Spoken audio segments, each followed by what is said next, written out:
Okay, hello and welcome everyone to our webinar, Workplace Safety with Colin Ryan. My name is Brittany Milnick and I am the new Director of Communication and Technology here at PAMIC. I want to welcome you all to the webinar. As an organization, PAMIC is focused on providing timely information that will directly affect your companies, and we think the information provided today will certainly help your organization for the future.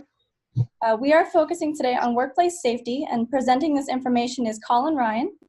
Colin is a retired law enforcement officer and a lecturer on workplace safety.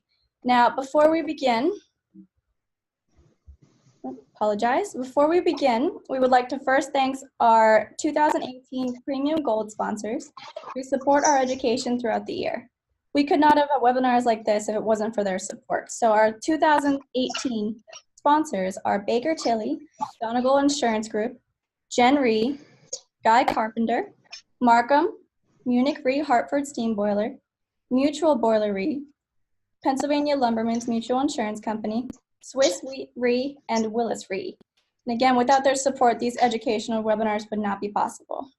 And just a reminder, we have all of these materials for this webinar, including the video of the presentation, listed under the event materials on our website, which you can view after the event. As well, during the event, please feel free to ask questions using the Q&A section on the bottom of your screen. Now to introduce our speaker, Colin Ryan. Colin has focused on his career on keeping individuals and organizations safe. He has nearly 20 years of law enforcement and safety experience and is the co-founder of Street IQ LLC and founder of Blue Line Martial Arts Academy. Colin is a sworn-in police officer in Montgomery County, where he has served with the Patrol Division, Bicycle Patrol, SWAT, Crime Prevention Unit, and the Special Investigations Unit. He has also served as a police officer in Oakland, California. During his tenure with this police department, he has served as an acting sergeant of a crime prevention unit, directing this investigation of all manner of organizations and public safety issues. Additionally, he was assigned to be a full-time investigator for all unified school district-related issues, from employing theft to sexual assaults. He was also certified in conducting crime prevention through environmental design assessments and implementing changes policy in both the environment that increase safety and productivity while reducing loss. So without further ado, I would like to hand the presentation over to Colin now to begin our webinar on workplace safety. Colin, go ahead and click the webinar for me and take it away. Thank you very much, Brittany. I believe do I have it now? Yes, you have it. Okay. Welcome, everybody. Thank you for coming. There's a lot of information in here. Sometimes people that have attended these sort of things, if they don't have any kind of background in this, sort of feel like it's liken it to taking a drink from a water hose. It's a lot of information. So I imagine that, and Brittany, correct if I'm wrong, anything that's on here can be available to them. It's fine with me if they get a hold of the PowerPoint itself, even after the fact. If they have other things they wanted to know more about, take a deeper dive on, that sort of thing. All right.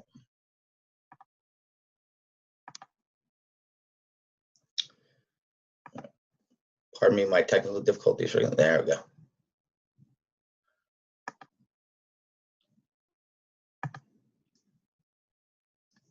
Pardon me one second. Okay, lost my control for a second. Okay, basically, this is a core concept. This is a core sort of beliefs of our company, is that we need to be training every day to make ourselves better in whatever that is. Better as a parent, better as an employee, better as a boss. Sort of always training, always trying to improve ourselves. We took, years of law enforcement experience, military experience, and, looked at hearing stories from people that were victimized. And we could always stop them, a minute into their story and finish it for them, because we realize there's lots of red flags that anybody recognizes that does this every day. And there's a way, and there's a formula. So there's a way to teach civilians the same formula.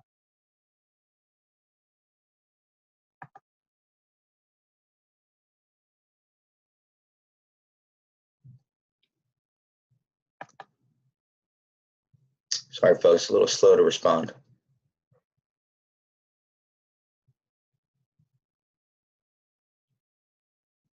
Okay, so unprepared equals victim.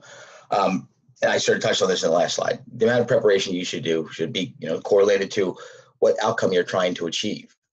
So if you put no preparation or effort into a given thing, you can't really expect a very positive outcome. So, sort of looking at everything you do, your pattern of life, and where does it need to be sort of improved. First time you figured out how to handle a crisis is not in its midst. That's just sort of a bad plan of no plan.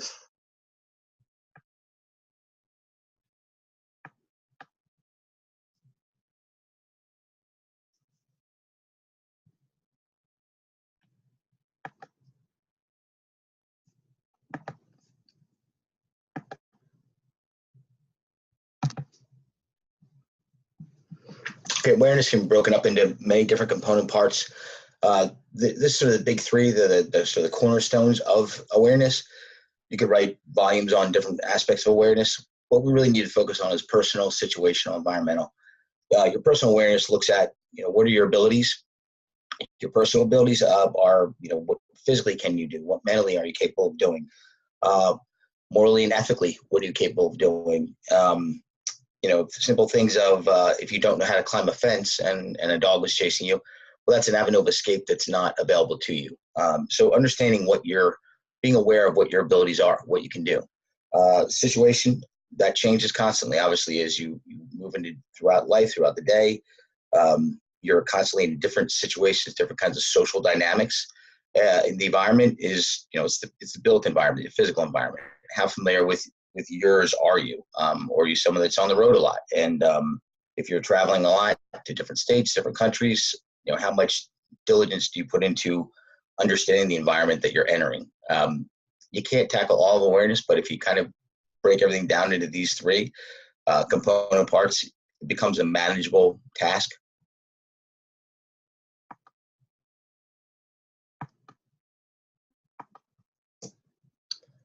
Okay, so readiness formula. Like I said, crime is a formula. Most things in life you can be broken down into a formula. We have something we use called a readiness formula: preparedness, awareness, and willingness. So preparedness, I sort of touched on it. What is it's mission driven. So what is your job? When I was preparing for a SWAT job, there are certain tasks I had to accomplish and make sure I did a lot of due diligence on. So knowing what your mission is, and whatever that mission is, your mission is to be, all the way down to again, going back to being a parent, going back to being servicing your customers, whatever it is. What is your mission? That dictates what you need to do. Awareness is from Miyamoto Musashi, a famous samurai, but sort of using all of your senses to draw on what you say. Later on the slides, we'll talk about sort of NLP, neuro-linguistic programming, body language. Someone's lips may be saying one thing, but everything else about their physiology is telling you the opposite. So sort of, using all of your faculties to make an accurate assessment of a given situation or a given person. And willingness. What's your why? At the end of the day, for most people, it boils down to family when we're talking about, in the realm of sort of life and death, personal safety. But willingness is, it's how dedicated are you to your job, that sort of thing. The mindset training, bring this with us every day. It's the same thing of being prepared every day, training every day. Being the hub. The hub is sort of that person in any group where something bad happens, who does everyone look to sort of solve that problem? That's sort of the goal, is we should be striving to become independent, self-reliance, no excuses. And there's a quote from one of the guys I train with: there are no victims, there's only volunteers. Obviously, that's an extreme. If I'm walking across the street and I get hit by a car and I don't survive that incident, I guess you could say I wasn't strong enough to survive getting hit by a car. But there's probably things I could have done prior to that to sort of mitigate the chances of that event happening. So that's sort of what it's speaking to. Next slide. Crime triangle. This is sort of crime 101, if you will. In theory, if you remove any one of these sort of sides of the triangle, means an opportunity, a crime can occur. We can't control what motivates somebody. And in today's discussion, sort of relative to workplace violence, we don't know what's going on in someone's personal life necessarily. So we can't know what motivates them.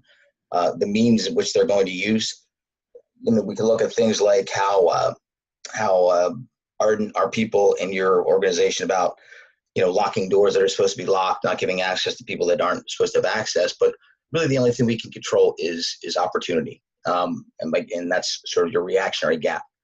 When something's within your reactionary gap, it means that all you can do is respond to a given stimulus rather than be sort of proactive to it. So we can't focus again on all of the totality of crime and violence, but what we can focus on is the opportunities that we create for ourselves, for our family, for our workplace. Next slide. Intuition, thin slicing. I don't know if anybody's a Malcolm Gladwell fan. He kind of coined the phrase thin slicing. So intuition, you meet somebody, you're in some kind of situation and the hair on the back of your neck stands up, you feel uneasy. That's your intuition responding to some stimulus, that your subconscious is picking up on. You may never even learn what it was that sort of it was picking up on, but it's definitely responding to something. And it's important to listen to it and trust that and sort of hone it as a tool you use to regulate whether something's safe, the situation is safe. And the last part there, seeing this time and again, an easy way to understand that a person you choose is better than the person who chooses you. You're walking with a bunch of packages from the mall, your car breaks down, something like that. You utilizing, like we talked about earlier, sort of all of your faculties to assess, passersby and determine who's likely the safest helper there is far better than that person that stops and asks you if they want help. More likely than not, if somebody did, they really are just trying to be helpful, but you're better off just you picking that person that's going to help you in a sort of a critical situation. Next slide. These are some predatory techniques. There are many more than this, but these are the ones that are most common, and they're used, in violence. They're used in cons. It's not just, talking about the sudden act of violence. The first one is typecasting. So I can't see you all. I guess you have seen a picture of me, but saying something, if I were to say something to a young woman like, "Hi," you'd probably never talk to a guy like me. The reality is, she might in her head say like, "Well, no, I wouldn't." But now, if I've said that to her in public, it's I'm basically saying that I think she's stuck up. She thinks she's better than other people. So she's automatically going to do whatever she can do to sort of dispel that belief, my belief in that, and anyone else who may have been influenced by that. So she's then going to engage me in more conversation than she would have. She might let me get closer to her than she would have ordinarily. So sort of I'm just looking for people that are kind of like trying to set you up to act in a way that's contrary to what your gut is telling you. Velociraptor, that's sort of the Jurassic Park bullets attacks. That's common in your sort of street robberies, workplace violence. As far as someone that's angry, it's usually not that way. There's lots of pre-incident indicators that are present. Blitz attack really speaks more to that sort of street crime. Parking lots, parking garages are some of the highest incidents of where that kind of crime is going to occur, as well as convenience stores like gas stations. Too many details. Someone's talking to you and they want to know what time it is, or they want to borrow your cell phone. And they have a long story about all the reasons why they need to borrow your cell phone. It's too many lies. There are too many details, so it's a liar. Liars know that there are physiological tells that they have if you're a poker player that give them away. So the more they keep talking, the harder it is for you to focus in on those physiological traits that are going to kind of give them away. So if they keep speaking, they feel like they can override that. If someone wants to borrow your phone, can I borrow your phone? Yes or no. It's simple. It's a simple yes or no answer. You don't need a bunch of details. Charm, we all use it every day. It's there's nothing wrong with it in itself, but when charm is not a character trait, it's a manipulation. We use it to make people feel a certain way about us. Unsolicited promise. This is a sort of a great example. This is you were out for the evening on a date, that kind of thing. You come home at the end of the evening, they're dropping you off, and someone tells you like, "Hey, can I come in for 5 minutes? I promise I'll leave." Well, of course you're going to leave. You don't live here. You wouldn't need to promise that. So when someone's promising you something that should be a given, a red flag should be going off. Next slide. Technology, funny, technology. Brittany and I were talking earlier. I'm not a big technology person as far as knowing how to use it, understand it, but I understand the power of it. And every day you hear different things about how technology is used to sort of access information about us or compromise our information. There used to be an app, and I believe it's been shut down, called Where the Girls Are. So people that have Facebook, Twitter, Instagram, different kinds of accounts where you have a profile on there and you have it open source or public. I could go on there and Brittany, you and I have never met in person, but I could, if you had your profiles public, I could go on there and search my geographic location, and then it would pop up with different icons like this. So Facebook, she's on Facebook, she's got an open profile. She's, a block away from me in this store. I go on there, I could find everything I need to know about you, what your favorite books are, your favorite movies, your favorite food, and I know what you look like. Then I sort of happen to bump into you. And in like 30 seconds, you think I'm like the dream guy because I like all the same things you like. So paying attention to that sort of stuff, like what you put out there, all the way down to, people that put stickers on the back of their car with, the dog, the cat, the mom, dad, how many kids, that's all intel. That's all information that the rest of the world doesn't need to know. Next one.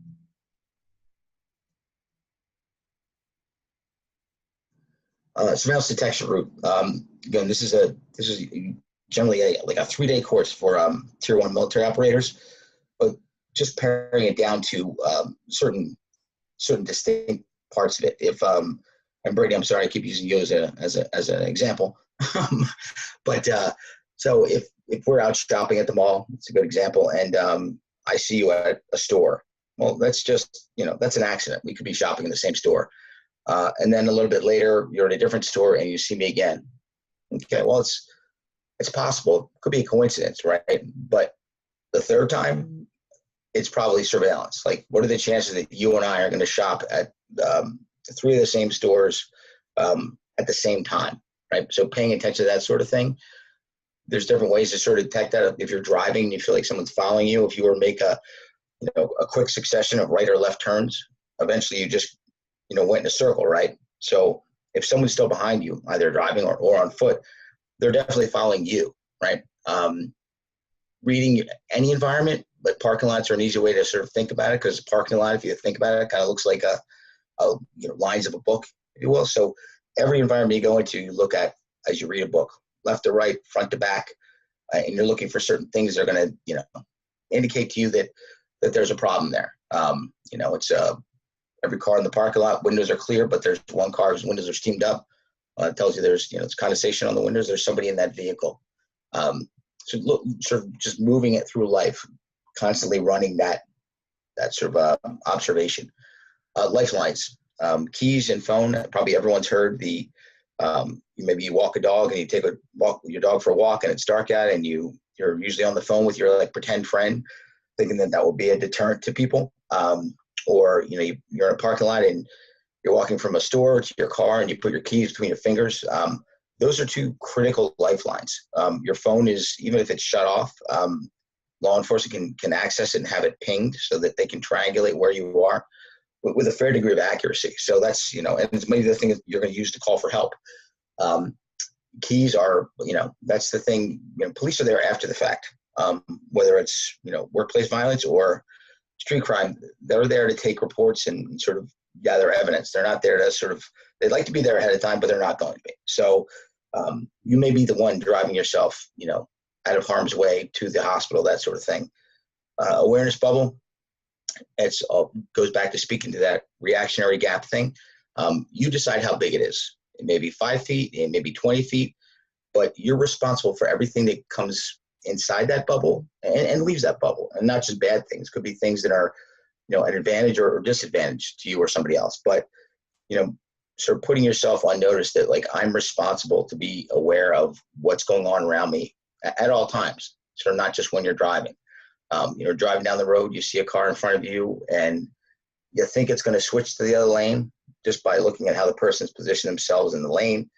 how they're seated in the car, whether they're looking at their side view rearview mirrors, that they haven't put on a signal. Like that's your sort of self-defense driving skills at work. But then we park our car and we get out of it, and that bubble stays there. Well, that bubble should just move with us, not with like just our vehicle. Next slide. Next. So I'm sorry. Back with one. Yeah. So physiological effects. So we're not going to talk about necessarily physiological effects that you're going to see from someone who has ill intent, but things you're going to experience. So knowing what you're going to experience ahead of time, if you're in a workplace violence scenario, if you're in a street crime scenario, like, you're going to have this accelerated heart rate. It's going to be hard to breathe. Your adrenaline's going to be pumping. Your legs are going to feel heavy. So doing some sort of research into like what are the physiological effects of sort of high stress situations, so that when you're experiencing them, you're a little more inoculated to the event. It's not a surprise. Colin told me I would feel this way. So it's good to familiarize yourself with that stuff. Next slide. Assessment formula. Again, it's kind of like awareness. That's a huge topic. So just break it down into sort of what's manageable and what you really can be expected to be responsible for, especially if this is the first time you're considering these things. What hurts you? Many things can hurt you, but really we're talking about your personal safety. We're talking about workplace violence. So it's what's in someone's hands. That ultimately is if someone's going to hurt you in any kind of way, do anything, what are their hands doing? And what are their hands mannerisms? But if they have a weapon, that sort of thing, that's the first thing you want to focus on. Their expression. What does it tell you about them? You can read a lot from someone's face. Clothing, is it appropriate for the weather? If it's 80 degrees out and someone's wearing big baggy clothes, are they hiding something underneath their clothes? Or conversely, it's freezing out and they're not wearing any clothes. Okay, well, are they in some kind of psychological crisis? Are they under the influence of some type of drug? So looking at that, safety is a good acronym to use, sort of how I remember all this stuff. So swearing, aggression, volume, and threat. Anytime there's a sort of a dispute between two people, you'll see a couple of those present. But when someone starts swearing, sort of that's the first sign that we're disregarding social norms. It's not polite to swear in public. So someone's sort of starting to go down that road of losing control of themselves. Aggression, maybe their stance, they're thumping their chest, they're throwing their arms around. People, when they argue, you keep trying to get louder and louder than the other person. If you have three of these, it's time to stop trying to do verbal judo or sort of dispel the circumstance or get the person to sort of comply with what you're asking. It's best to just leave. And the T stands for threat. When someone specifies a very specific threat, not like, I'm going to blow this building up. Well, not many people really actually know how to make a bomb, so it's not really a credible threat. But if someone tells you very specifically a type of firearm and where that firearm is, and they're going to go get it and hurt you, that's something you should treat as a credible threat. Demeanor, again, just like the physiological things will kind of give the person away, their demeanor will too. Sometimes people will act too nonchalant, too relaxed, too calm. That's as much of a giveaway as someone that's extremely agitated. And companions, always assume +1. So workplace violence things, active shooters, I get more often than not, or what we hear about, it's the lone gunman kind of thing, but always assume there's somebody else. Then there's no chance of you being surprised when there is somebody else. And the last one, we referred to it earlier, opportunity. You control those opportunities. Next slide. Next one, Brittany. Thank you. Like I said, there's certain things that are universal or formulas. It doesn't matter where you get dropped off in the planet. These three gestures pretty much all mean the same thing. You don't need to speak the language, that sort of thing. They sort of overcome that. And in a lot of settings, especially some kind of a crisis, shooting, that sort of thing, there's sirens, there's alarms, there's total chaos going around you. So the ability to communicate verbally may not even be present. right? But body language is. And people have used this to sort of talk their way, sort of down that hallway past that gunman in workplace violence settings. So the first one is stop. Your hands are up in front of you. That is universal stop. Since we were babies, our parents have been telling us, we see that body language and our subconscious mind complies to it. Even though you're there, you're the shooter, you're the bad guy.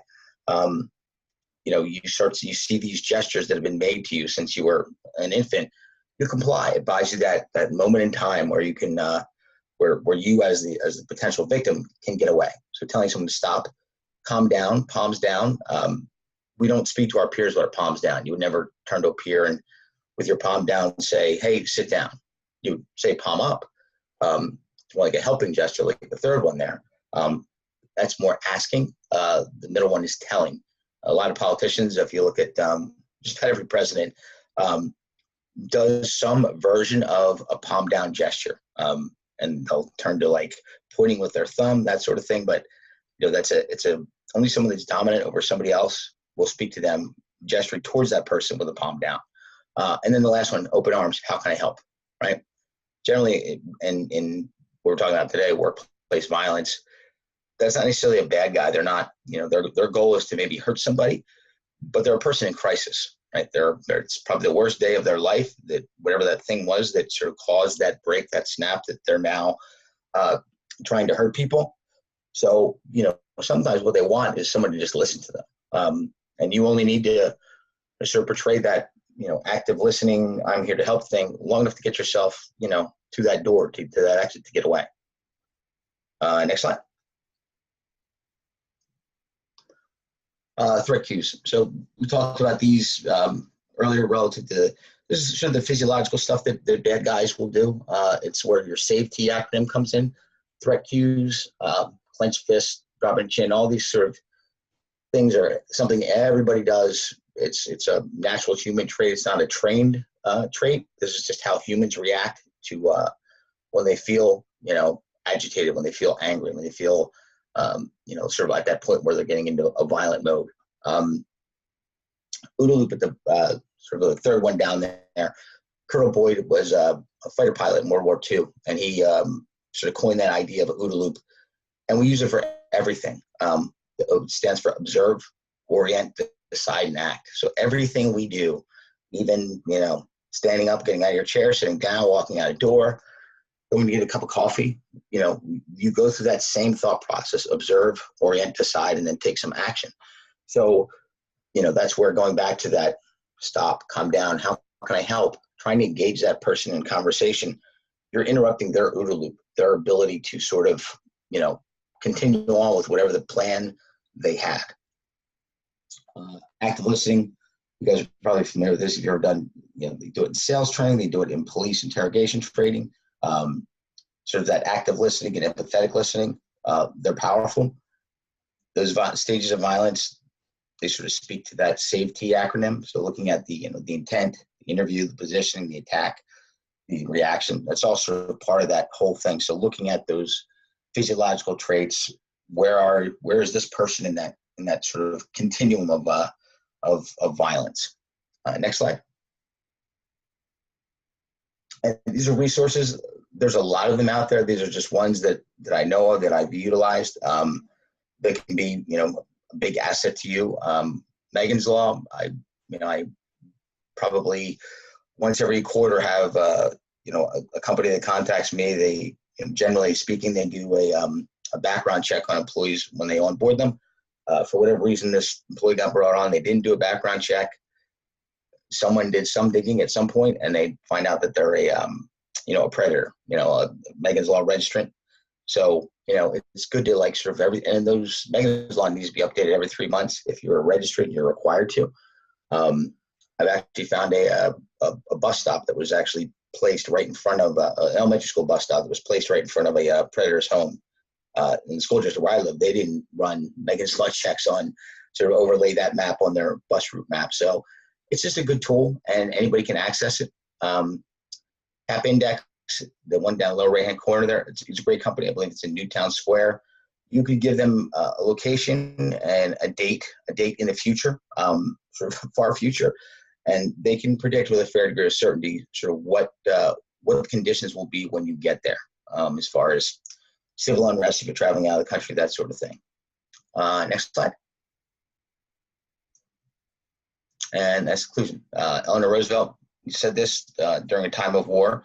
You know, it's all things we can do. They're things we don't like to talk about and face, but we certainly can. And I'm available for questions. Thank you all. Beautiful. Thank you for that presentation, Colin. One of the questions that we did have was, do you have a list of websites that we can refer to as a part of employee safety training, or can you develop a list of websites that we can share for contact for people? Absolutely. For employee safety training? Yes. Okay. Yeah, there are companies out there that do it. It's one of the things we do as well. I can certainly provide you guys with a list of people that you know, that I think are credible, that are good. And it sort of also depends on what you're doing. I've gone into companies where they have an existing, like we did the active shooter plan and policy for mainline health system. So they had the same kind of, I guess, aggressive behavior, violent incident protocol in place for like 15 years. But then active shooters became more of a sort of a thing, and they realized they needed to refresh their policies. But I've also gone into companies that had no existing policies. So for mainline health, it was, let's help them rewrite their policy, revisit it, update it. Are there protocols in place that need to be sort of improved upon? And I've also done ones where they had no policy at all. So, you know, my company, and then obviously there's other companies, and I will, you know, furnish you with those names that will do things like write your whole policy, or you already have an existing policy. They'll come in and look at it, and they'll create sort of like an experiential learning thing, or sort of an immersion thing, where you'll run a mock active shooter event. We did that for a real health system. It's a really valuable tool. And if your workplace is willing to do that, that's great, because a lot are a little reticent to do that, but it's a powerful tool that is sort of experiential learning. Awesome. Thank you, Colin. Unfortunately, due to technical difficulties, we cannot answer any more Q&As at the moment, but we can certainly include all of Colin's contact information within the email that we will send after this presentation. So again, we wanted to thank Colin for presenting on this topic, and we thank everyone for attending. If anyone has any other questions, again, this email that we will provide after this webinar will provide all of Colin's information. Webinars are hosted each month, so be sure to look out for our next upcoming webinar. Two of our events that are upcoming are the Insurance Technology Trends Seminar on October 24th and our Underwriting and Loss Prevention Workshop, which is on November 8th. So be sure to go ahead and register for those. And so again, we'd just like to thank our Premium Gold sponsors, and Colin and our speaker, and everyone for attending this event. And thank you, guys, and we'll see you next time.